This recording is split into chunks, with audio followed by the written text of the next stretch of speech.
In this upcoming Sunday's Gospel, Jesus says, "You are worth more than many sparrows." It's almost a little insulting.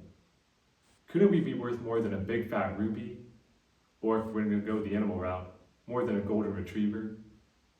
But the reason why Jesus says you are worth more than many sparrows is because the Heavenly Father notices when even the smallest sparrow falls to the ground. So even more so does the Heavenly Father notice us in our struggles, in our weaknesses, and our fears. Which is why Jesus says, "Do not be afraid of the one who can kill only the body, but rather be afraid of the one who can send both body and soul into Gehenna," which is God Himself, because we're meant to have a reverential fear for God. So the point is, we're not meant to rely upon our own strengths, but rather rely upon God. And in our fears, we're meant to abandon ourselves into God's providence.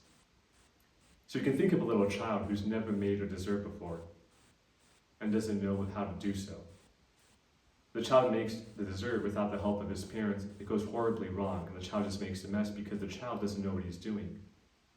So likewise, if we try to address our own fears on our own, we fail. But if we go before the Heavenly Father and rely upon Him, He gives us the strength to overcome our fears and to trust in Him. So on this Father's Day this Sunday, while our society paints men as strong if they don't need the help of others, and if they can do things by themselves, the reality is we need fathers who bring their weaknesses and their brokenness before the Heavenly Father and teach their families and children to do so. Because when we go before the Heavenly Father, He transforms our fears and gives us the gift of the fear of the Lord, because His power is made perfect in weakness.